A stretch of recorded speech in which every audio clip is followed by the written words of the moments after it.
A few weeks ago, game designer Jon Shafer caught the attention of his colleagues when he posted a blog about the making of his new game At the Gates. In it, Shafer detailed how making At the Gates challenged his newly diagnosed ADHD, and how he had to aggressively reassert control over his work-life balance in order to not have his own game kill him.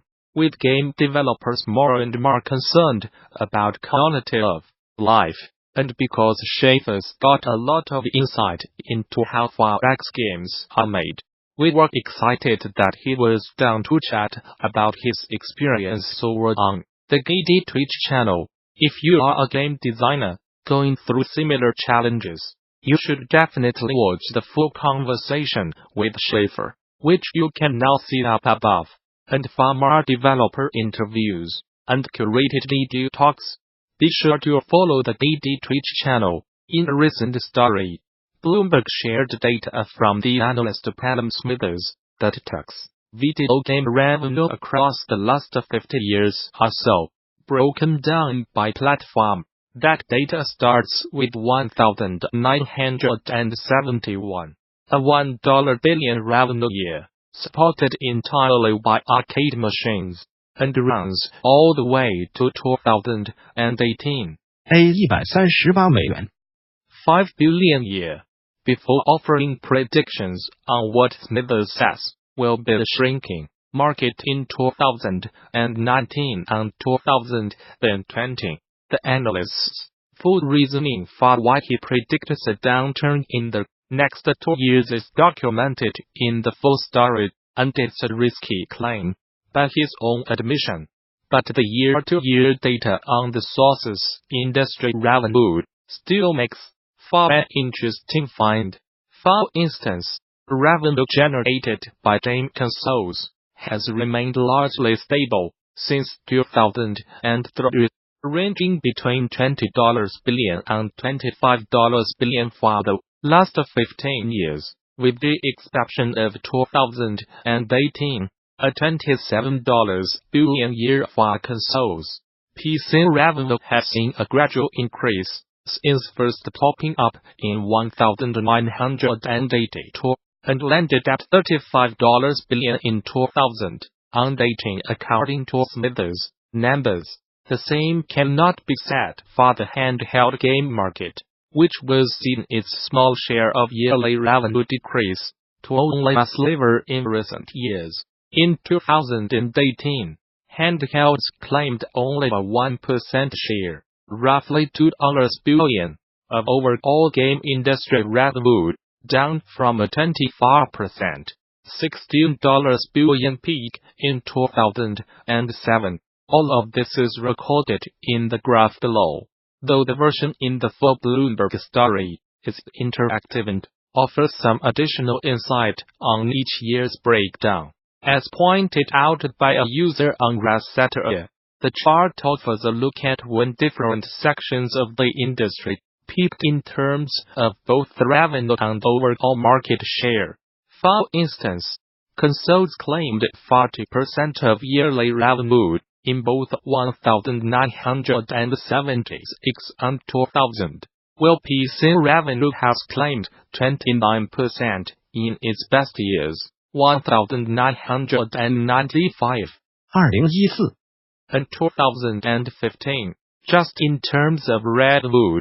Consoles, PCs, and mobile hit new records in 2018, $27 billion, $25 billion, and $67 billion respectively, while arcades hit their peak in 1982 with $27 billion, and handhelds, as mentioned before, hit $16 billion in 2007.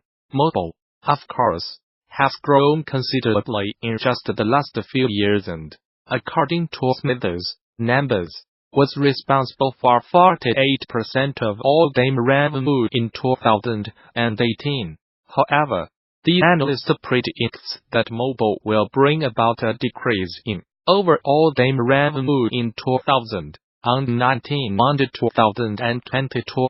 A fall, he says, is partially the result of China's stricter game approval process undergoing Fortnite decline, and partially due to the console side of the industry struggling to follow up Era 2018.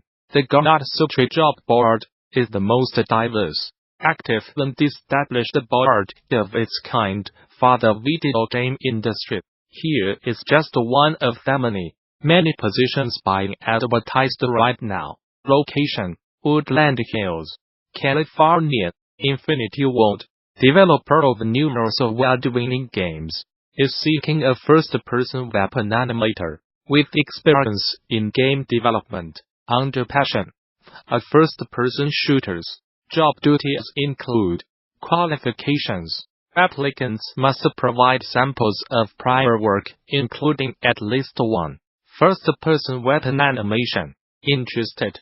Apply now. Whether you are just starting out, looking for something new, or just seeing what's out there, the Gamasutra Job board is the place where game developers move ahead in their careers.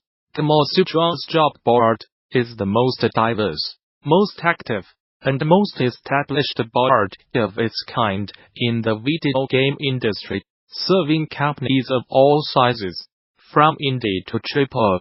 Looking for a new job? Get started here. Are you a recruiter looking for talent? Post jobs here. Newsbrief: Niantic has officially closed the rounding of funding that leaves the developer $190 million richer.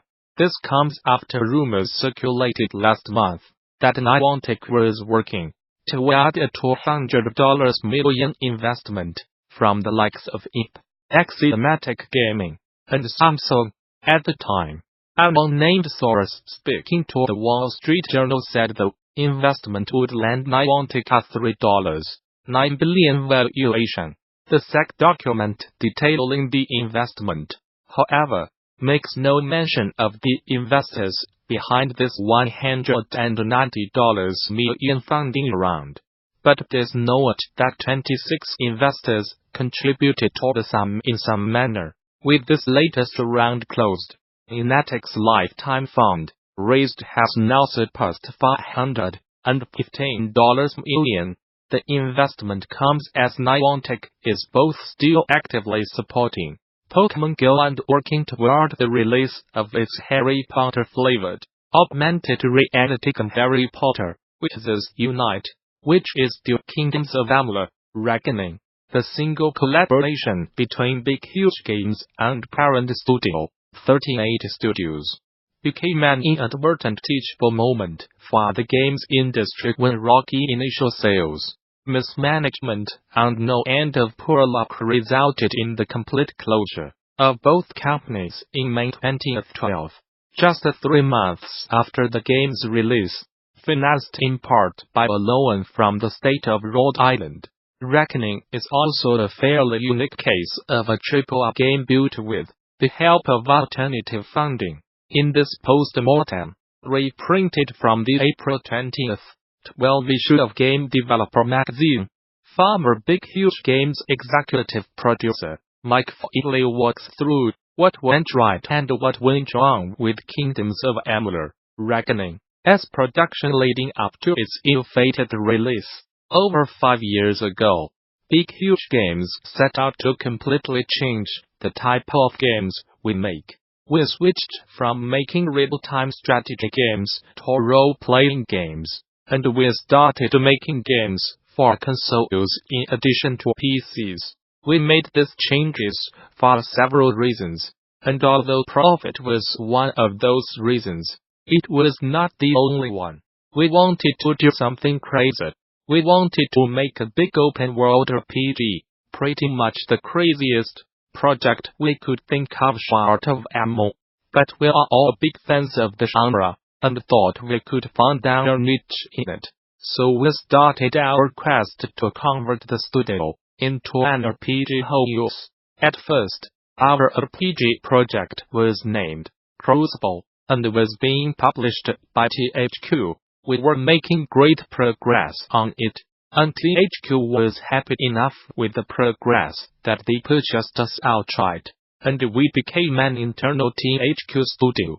Around that time, we switched some of the key features of the game and renamed the project Ascendant. We were part of the THQ network of studios for a short period of time right up to the point that THQ started running out of money. Our big, juicy, unproven-in-the-genre studio was a prime target for them to try to sell. With literally days left on the close the doors timer at the studio, THQ sold us to Curt Schilling's 38 Studios, which has a Salvatore as creator of roles. It became clear pretty quickly that we would need to change the universe and some of the game features yet again to take advantage of robustness. We changed the project name to Mercury, which later was given the final shipping name of Kingdoms of Amalur, Reckoning.